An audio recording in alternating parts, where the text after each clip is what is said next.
동물이나 식물이나 좋은 음악을 들려주거나 또 칭찬을 해주면 잘 자라기도 하고 열매를 잘 맺는다는 사실을 우리는 잘 알고 있습니다. 동물, 식물은 생명이 있는 것들이니까 당연히 그렇게 될 것 같죠? 그렇다면 여러분, 물은 어떨까요? 물. 여기도 물이 한 잔이 있는데 여러분 눈에는 안 보이죠? 동물, 식물은 그게 좀 이해가 될 만한데 물 같은 경우는 어떨까요? 물도 같은 원리로 통할까? 에모토 마사루라고 하는 일본 사람이 물은 답을 알고 있다는 책을 썼습니다. 이 책은 물이 어는 결정체를 찍은 사진집입니다. 저자는 눈의 결정이 모두 다르다고 하는 것에 착안을 해서 물이 얼려지는 사진도 다를 거다는 생각을 한 것입니다. 그래서 실제로 실험을 해본 것이에요. 사랑합니다, 감사합니다, 이런 말을 물이 어는 동안에 물을 향해서 사랑합니다, 감사합니다 이렇게 얘기하면서 물을 얼려봤어요. 그랬더니 물이 정말 예쁘게 자라었어요. 신기한 일이죠? 반대로 물을 얼리면서 망할 놈, 바보 같은 놈 하면서 막 저주스러운 얘기를 막 퍼부으면서 물을 얼려봤어요. 그랬더니 물이 얼긴 얼었는데 모양이 별로 안 좋게 얼었어요. 저자는 8년간의 연구 끝에 이 같은 현상을 발견하고서 물이 언어의 정보를 기억하기 때문에 이런 일이 가능하다고 결론을 내렸습니다. 생명체들은 그럴 가능성이 있다 싶은데 물은 실은 무생물 같은 건데 분명히 이 물도 이런 현상에 좋은 결과를 혹은 나쁜 결과를 얻게 했다는 것입니다. 오늘 말씀은 우리가 마지막 날 하나님 앞에 설 때에 칭찬받는 일이 있을 것이라고 말씀하는 그런 중요한 하나님의 말씀입니다. 특별히 오늘 본문 5절 말씀, 자, 앞에 자막을 보시면서 큰 소리로 하나님 말씀을 받아보겠습니다. 그러므로 때가 이르기 전 곧 주께서 오시기까지 아무것도 판단하지 말라. 그가 어둠에 감추인 것을 드러내고 마음의 뜻을 나타내시리니 그때에 각 사람에게 하나님으로부터 칭찬이 있으리라. 아멘. 성도 여러분, 우리는 하나님 앞에서 칭찬받기를 원하지요. 하나님께 좋은 칭찬을 받았으면 하는 것이 우리 마음의 소원이에요. 누구나 그렇습니다. 하지만 누군가를 칭찬하는 일은 대단히 인색한 것이 대부분 우리의 모습입니다. 우리 중에 좀 특별한 은사가 있고 사랑의 마음이 많으셔서 그러지 않는 분도 있지만 우리는 대부분 누군가를 칭찬하는 데는 인색한 모양이 많죠. 그런데 오늘 하나님은 우리에게 이런 말씀을 주셨습니다. 옆 사람을 여러분 사랑의 눈으로 바라보시면서 이렇게 한번 권면해 보시면 좋겠어요. 우리 서로 칭찬하며 삽시다. 우리 서로 칭찬하며 삽시다. 인상 쓰시지 말고 활짝 웃는 얼굴로 우리 서로 칭찬하며 삽시다. 칭찬하며 사시는 우리 모두가 될 수 있기를 축원합니다. 그럼 어떻게 하면 좋을까? 하나님의 말씀을 통해서 주의 음성을 듣습니다. 첫째는 상대방을 먼저 칭찬하는 삶을 사시기를 바랍니다. 첫 번째 우리가 할 일입니다. 사람은요, 타인이 나를 어떻게 생각하는가에 대해서 대단히 민감합니다. 저도 그렇고 여러분 우리 모두가 다 그렇습니다. 나 아닌 다른 사람이 나를 어떻게 생각할까? 이거에는 다 민감해요. 사람은 언제나 칭찬을 기대하고 인정받기를 원하면서 살기 때문이에요. 그런데 여러분, 성도가 교회 일을 할 때 제일 속상한 경우가 언제일까요? 세상에서 직장에서 이런 거 얘기하기 전에 예배드리고 또 우리가 예배도 마찬가지고 섬기고 주님의 일 하는 건데, 주님을 기쁘시게 하는 예배, 섬김, 헌신, 이 모든 것들, 성도가 교회 일을 할 때 제일 속상한 경우가 언제일까? 보통은 정말로 수고하고 노력하여 뭔가를 열심히 했어요. 기대하면서 하고 자신도 헌신적으로 그렇게 했는데 옆에서 친한 성도가 말하기를 꼬투리나 잡고 부정적으로 말할 때 가장 속상한 경우예요. 내가 만약 이런 일을 경험했어요. 그러면 사람들은 거의 대부분 속으로 그런 거죠. 교회를 하기 싫다. 이제 이런 비슷한 일 생기면 나 안 해. 보통 이렇게 되는 거죠. 반대로 잘한다고 칭찬을 해주면 전혀 다른 현상이 나타나요. 역시 모모 권사님, 모모 집사님 우리 교회 최고지. 저 권사님, 집사님이 계시니까 이런 일이 이렇게 좋지. 이러면서 칭찬이 있었어요. 그러면 괜히 행복해요. 열심히 헌신하고 수고했는데 누군가가 그렇게 얘기해 주니까 역시 집사님이 최고야. 집사님이 계시니까 이렇게 아름답지. 이런 얘기를 하는 거죠. 그러면 누구나가 다 기뻐요. 이 경우 너무 기분이 좋아서 더욱더 열심히 일해요. 아니, 조금 과하게 표현하면 죽을 똥 살 똥 모르고 일할 수 있어요. 주님을 위해서.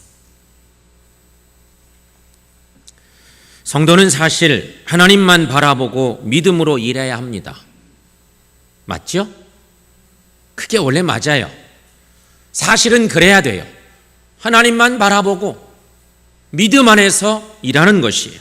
하지만 사람이기에 사람의 눈이 보이고 사람의 칭찬이 기다려지는 것은 당연한 일이죠. 그 부분은 어느 정도 우리가 받아들여야 할 일인 거예요. 로마서 14장 18절 말씀에 이런 말씀이 있어요. 이로써 그리스도를 섬기는 자는 하나님을 기쁘시게 하며 사람에게도 칭찬을 받느니라. 아멘.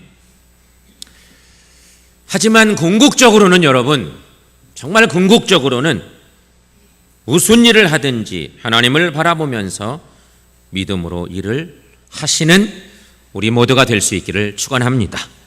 혹시 사람들이 잘 몰라줄 때는 속이 좀 상해도 믿음 안에서 이해하시기를 바랍니다. 그래야 시험이 안 오는 거예요. 성도 여러분, 내가 먼저 다른 사람을 인정하고 칭찬하고 격려하십시다. 이렇게 살려고 하면 내가 먼저 긍정적인 사람이 돼야 돼요. 이런 믿음의 삶 살아가는 저와 여러분들, 특별히 오늘 남신도회원 여러분들 될 수 있기를 축원합니다. 두 번째, 칭찬받는 사람이 되기 위해서 적극적으로 노력하십시다. 잠언 27장 2절 말씀에 이런 말씀이 있어요. 함께 읽어봅니다. 타인이 너를 칭찬하게 하고 내 입으로는 하지 말며 외인이 너를 칭찬하게 하고 내 입술로는 하지 말지니라. 아멘. 영적인 원리, 삶의 원리들이 중요한 것들이 성경 말씀에 많은데 이 칭찬과 관련된 이 말씀도 잠언에 너무도 주옥 같은 귀한 말씀이 있습니다. 이래야 된다는 것이에요. 내가 자화자찬하고 그런 것은 아무 소용없어요. 인류 호텔을 정하는 기준은 여러 가지가 많은 기준이 있답니다. 무궁화 몇 개짜리 이런 있죠. 호텔 인류 호텔을 결정하는 기준들이 많은데 위치, 시설, 운영, 서비스 등 그런 조건들이 가장 좋은 호텔이 인류 호텔에 속한답니다. 위치나 시설이나 운영이나 서비스 등등. 그런데 이 호텔을 처음 방문한 사람에게는요, 아주 인류 호텔이라고 해도 이 호텔에 처음 방문한 사람은 이 호텔에 도어맨이 주는 인상이 가장 중요해됩니다. 이 서비스 업종의 최전선에 있는 도어맨들이 얼마나 잘하느냐를 보고 이 호텔이 역시 인류 호텔이구만 이렇게 얘기할 수 있고, 정말 인류 호텔인데 도어맨이 형편없어 그러면 이놈의 호텔이 어떻게 된 거야 이렇게 인상이 그렇게 들어간다는 것이죠. 그렇다면 여러분, 우리 교회에는 안내위원 역할을 누가 제일 잘하고 있을까요? 꼭 안내위원이 아니더라도 친절한 도어맨과 같은 역할을 하고 있는 분이 누구일까요? 아니, 앞으로는 어떤 분이 이런 일들을 잘 감당할 수 있을까? 우리 한번 생각해 봅니다. 최고의 호텔의 도어맨 같은 존재가 우리 교회 안에도 있나? 누가 이런 역할을 할 수 있을까? 누가 잘하고 있나? 성도 여러분, 하나님은 사람을 사랑받고 칭찬받을 수 있는 존재로 지어주셨어요. 그러니까 사람의 본래 모습은 칭찬받고 사랑받기에 넉넉한 존재였다는 말이죠. 하나님의 형상을 닮은 존재이니 얼마나 귀한 존재예요. 문제는 지금 내가 누구를 닮느냐, 누구와 교제하느냐, 누구를 내 삶의 멘토로 삼느냐에 있습니다. 좋은 사람 닮고 좋은 사람 만나서 교제하고 좋은 사람 본받을 때 나도 칭찬받는 사람이 될 수 있습니다. 우리 모두 칭찬받는 사람 되기 위해서 노력하는 우리 모두가 될 수 있기를 축원합니다. 그러면 멋진 새샘교회 성도가 될 수 있고, 그런 성도가 모인 아름다운 새샘교회가 될 줄로 믿습니다. 사도행전 6장의 말씀 보면 사도행전 이런 표현들이 계속 나와요. 초대교회를 이룬 교인들의 얘기를 자꾸 하는데, 사도행전 6장 3절 말씀 보면 초대교회 7집사를 뽑을 때 여러 가지 기준이 많았는데 그 중에 하나 기준, 칭찬받는 사람이었습니다. 성도들 중에 칭찬받는 사람, 다른 신앙적 조건도 있지만 사람들에게 칭찬받는 사람을 세우자, 추천해봐라, 이런 표현의 말씀이 있습니다. 사도행전 10장 22절 말씀 보면 당시 로마 군인 백부장이었던 고넬료는 유대인들로부터 칭찬받는 사람이었다고. 군인이었기 때문이 아니라 하나님을 신실하게 믿었던 로마 군인이었어요. 근데 유대인들로부터도 칭찬받는 사람이었다고 증거하고 있어요. 사도행전 16장 2절의 말씀 보면 디모데도 주변 여러 사람들로부터 칭찬받는 사람이었대요. 초대교회를 이루는 데 있어서 중요한 사람들에게 칭찬받는 사람이었다는 것이죠. 성도 여러분, 먼저는 사람들로부터 칭찬받는 사람들 될 수 있기를 주의 이름으로 간절히 축원합니다. 그러기 위해서 우리가 노력해야 돼요. 많은 것들을 훈련하고 혹은 참을 줄도 알고 누군가를 세워주기도 하고, 그래서 사람들로부터 칭찬받는 우리 모두가 될 수 있기를 축원합니다. 세 번째로는요, 하나님의 칭찬을 받는 사람이 되는 것입니다. 이게 궁극적인 거죠. 오늘 본문의 5절 말씀, 아까도 읽었는데 오늘 본문 5절 말씀 함께 읽어보겠습니다. 그러므로 때가 이르기 전 곧 주께서 오시기까지 아무것도 판단하지 말라. 그가 어두움에 감추인 것들을 드러내고 마음의 뜻을 나타내시리니 그때에 각 사람에게 하나님으로부터 칭찬이 있으리라. 아멘. 사람들이 주고받는 칭찬 중요하지요. 하지만 이보다 더 중요한 것은 마지막 날에 하나님으로부터의 칭찬입니다. 하나님의 칭찬은 각 사람이 한 일에 대한 칭찬이라는 말씀이죠. 마지막 날에 하나님의 칭찬을 받는 것, 이게 우리의 신앙의 목표가 될 수 있어야 돼. 그것을 위해서 또 혹은 참고 인내하고 주님 바라보고, 그게 신실한 신앙의 모습이죠. 또 본문에 이런 말씀이 있습니다.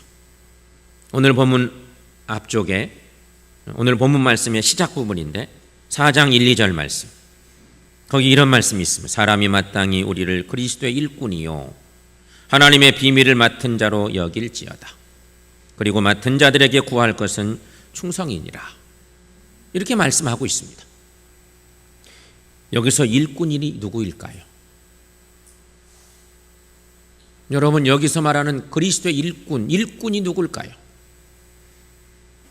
일꾼이 교회 목사, 장로, 권사, 안수집사 뭐 이런 직분을 얘기하는 것일까요? 그렇지는 않습니다. 꼭 그런 얘기하는 게 아니에요. 그렇게 여러분들이 이해하고 계시다고 하면 여러분들이 말씀에 대한 이해가 너무 한쪽으로 치우쳐져 있고 잘못된 거죠. 우리가 주목할 것은요, 그리스도의 일꾼과 하나님의 비밀을 맡은 자를 같은 의미로 말하고 있다는 데 주목할 필요가 있습니다. 그리스도의 일꾼, 하나님의 비밀을 맡은 자. 여러분, 하나님의 비밀이 뭘까요? 하나님의 비밀을 맡은 자. 그리스도의 일꾼은 하나님이 부르신 일꾼들인데, 하나님의 그리스도의 일꾼은요, 그 안에 중요한 내적인 가치가 있어야 되는데 하나님의 비밀을 맡은 자라는 거예요. 하나님의 비밀이 뭘까? 그게 뭘까요? 그걸 알아야 되겠는데. 하나님의 비밀은 예수 그리스도의 십자가의 복음과 그 사명을 얘기합니다. 그러니 하나님과 나 사이에 주어진 그 복음의 비밀한 사명, 그 의미를 알고 있는 사람들, 그것이 바로 하나님의 비밀을 맡은 자의 모습이에요. 그가 진정한 그리스도의 일꾼인 것이죠. 따라서 그리스도의 일꾼이란 하나님께서 나에게 주신 특별한 일이 있다는 자각과 책임감을 소유한 사람을 얘기하는 것입니다. 그리스도의 일꾼이란 내가 하나님을 위해서 무엇을 해야 하는지를 알고 있는 사람을 말하는 것이에요. 여러분, 일도 스스로 알아서 하는 사람이 있고 시켜서 하는 사람이 있죠. 주님의 은혜의 감동이 있어서 날마다 기쁨으로 알아서 주님이 기뻐하신 일들을 해나가는 사람, 그런 사람인 것이에요. 그러므로 하나님의 비밀을 맡은 일꾼은 바로 하나님의 교회를 온전히 세워나가는 역할을 하는 사람을 얘기하는 것이죠. 성경은 그렇게 전하고 있어요. 그렇다면 여러분, 우리는 어떠합니까? 나는 어떻습니까? 모이면 세상의 것들을 자랑하고 칭찬하고 그래서 시끄러운 소리가 혹 납니까? 그렇다면 이것은 얼른 바꿔내야 될 일입니다. 신앙의 모임에서는 상대방을 칭찬하고 주님의 영광을 자랑하고 나 자신은 십자가 아래 꼭 감추어 놓아서 소리가 나지 않게 할 수 있어야 됩니다. 그러면 되는 것입니다. 성도 여러분, 혹시 현실의 믿음 생활에 고난이 따르고 있습니까? 사람의 불완전한 평가로 인해서 마음이 상해 있습니까? 겉으로 나타난 일만 보고 평가하는 사람들의 행동 때문에 시험이 오고 있습니까? 이럴 때는 하나님의 말씀에 귀를 기울이시기를 바랍니다. 사람들의 말에 귀를 기울여서 속상해하지 말고 시험에 들지 마시고 오히려 주님의 말씀에 귀를 기울이시는 우리 모두가 될 수 있기를 축원합니다. 베드로전서 1장 7절에 이런 말씀이 있어요. 함께 읽어보겠습니다. 너희 믿음의 확실함은 불로 연단하여도 없어질 금보다 더 귀하여 예수 그리스도에 나타나실 때에 칭찬과 영광과 존귀를 얻게 할 것이니라. 아멘. 여러분, 우리는 현세에서 받는 칭찬과 보상에 더 매력을 느낄 때가 있지만 진정한 성도라면 종말론적인 보상에 관심을 두고 사는 것이 더 멋진 신앙의 삶이고 믿음이라고 하는 것이에요. 우리의 생각은 거기에 있어요. 바울도 오늘 그 얘기를 하고 베드로도 똑같은 얘기를 오늘 방금 읽은 본문 말씀에서 얘기하고 있어요. 여러분, 우리 주님의 소원이 뭘까? 우리를 불러주셔서 세셈 공동체 이루게 한 주의 핏값으로 귀한 교회를 세우셨는데 주님의 소원이 뭘까요? 주님께서는 주님의 몸된 교회를 잘 세워나가는 데 필요한 충성스러운 일꾼을 지금도 찾고 계십니다. 지금의 현실보다는 마지막 그날에 칭찬받는 일꾼을 분명히 우리 주님은 찾고 계십니다. 성도 여러분, 나는 어떤 모습으로 살고 있습니까? 신실한 성도는 사람의 평가에 너무 예민하지 않습니다. 오히려 하나님의 평가에 예민합니다. 사람의 평가에 너무 예민하면 육신의 생각으로 인한 지배를 받기 쉽습니다. 하지만 하나님의 평가에 예민하면 하나님의 지배를 받고 누가 뭐라 해도 하나님의 말씀만 듣게 되어 있습니다. 하나님께 사로잡힌 사람은 타인의 평가보다 하나님께서 나를 어떻게 평가하실 것인가에 관심을 가지고 살아가는 사람입니다. 여러분, 이렇게 살 때 우리의 삶이 영적으로 더욱더 윤택하게 될 줄로 믿습니다. 하나님의 평가에 예민했던 사람이 있었습니다. 그가 바로 바울입니다. 바울은 이런 고백을 했습니다. 우리가 잘 아는 말씀이죠. 디모데후서 4장 7, 8절 말씀 함께 여기도 읽어보겠습니다. 내가 선한 싸움을 싸우고 나의 달려갈 길을 마치고 믿음을 지켰으니 이제후로는 나를 위하여 의의 면류관이 예비되었으므로 주 곧 의로우신 재판장이 그날에 내게 주실 것이며 내게만 아니라 주의 나타나심을 사모하는 모든 자에게도니라. 아멘.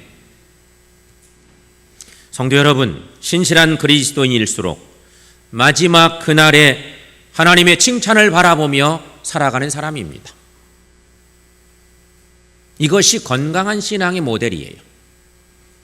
이런 믿음의 삶 살아가는 우리 모두가 될 수 있기를 주의 이름으로 간절히 축원합니다. 하지만 현실은 그걸로 다 되는 건 아닙니다. 정말 건강한 그리스도인들은 주님 오시는 그날, 주님 앞에 내가 설 때 그때를 사모하며 종말론적 신앙을 가지고 사는 것이 그게 궁극적인 신앙의 모델이지만 현실의 교회 안에서의 생활은 그걸로 다 안 되니 서로가 서로를 격려하며 칭찬해 주는 힘이 역시 필요하다는 것이죠. 그래서 히브리 기자는 히브리서 10장 24, 5절에서 이렇게 권면한 바가 있어요. 여러분 그 말씀도 함께 봤습니다. 서로 돌아보아 사랑과 선행을 격려하며 모이기를 패하는 어떤 사람들의 습관과 같이 하지 말고 오직 권하여 그날이 가까움을 볼수록 더욱 그리하자. 아멘. 그러니 여러분 마음을 다해서 또 사랑을 담아서 서로를 칭찬하고 서로를 격려해주고 붙잡아주고 이끌어주는 신실한 믿음의 삶을 살아가는 우리 모두가 될 수 있기를 축원합니다. 우리가 살아가는데 가장 큰 보물은 칭찬입니다. 칭찬. 이 보물을 잘 활용하며 사는 우리 모두가 될 수 있기를 바랍니다. 칭찬의 효과에 대해서 몇 가지만 소개해 보겠습니다. 수도 없이 많아요. 이런 표현들은. 첫째는 칭찬은 만병통치약이다. 칭찬은 최신형 미사일이다. 칭찬은 보너스다. 칭찬은 전파 탐지기다. 칭찬은 신용카드다. 칭찬은 영양크림이다. 칭찬은 비타민이다. 여기에 붙어있는 부제가 더 기가 막힙니다. 이렇게 부칙에 설명이 붙어 있어요. 칭찬은 만병통치약이다. 칭찬으로 안 낫는 것이 없다. 칭찬은 보너스다. 칭찬은 최신형 미사일이다. 적도 쉽게 함락시킨다. 칭찬은 보너스다. 받으면 신이 난다. 칭찬은 전파 탐지기다. 숨어있는 거대한 능력을 찾아낸다. 칭찬은 신용카드다. 어디서나 통용된다. 칭찬은 영양크림이다. 피부를 곱게 만든다. 칭찬은 비타민이다. 몸과 마음이 상큼해진다. 누가 만들어 놓은 글이지만 적절하게 너무도 잘 만들어 놨어요. 칭찬 활용하시는 여러분 될 수 있기를 축원합니다. 성도 여러분, 가정사역자들의 주장에 의하면 가정이 건강하려면 아버지의 사랑과 칭찬이 절대적이다. 많이 들으셨죠? 이런 얘기. 아버지의 사랑과 칭찬이 가정을 건강하게 만드는데 최고라는 것입니다. 가정사역자들의 가르침이고 주장이고 이것은 100% 맞는 얘기예요. 이걸 좀 교회에 적용해 볼까요? 교회가 건강해지려면 어떻게 해야 될까? 결론이 뭐겠어요? 교회가 건강해지려면 어떻게 해야 되겠어요? 특별히 교회의 남신도 회원 여러분, 가정의 가장이신 여러분이 교회에서도 그런 역할을 감당해 주시는 거죠. 또 우리 남신도 회원들이 교회 안에서 그렇게 모든 교우들을 사랑하고 칭찬해 주시는데 힘쓰시기를 바랍니다. 그러면 교회는 사랑으로 건강한 교회 될 수 있다는 것이죠. 오늘 남신도 주일입니다. 우리 남신도 회원 여러분, 소극적으로 신앙생활 하지 마시고 가정을 갖고 가려고 애쓰시는 것만큼 하나님의 교회, 영적인 대가족인 우리 새샘 공동체를 위해서 더 많이 칭찬하고 사랑해 주셔서 아름답고 건강한 주님의 교회를 만들어 나가는 신실한 믿음의 일꾼 다 될 수 있기를 주의 이름으로 간절히 축원합니다.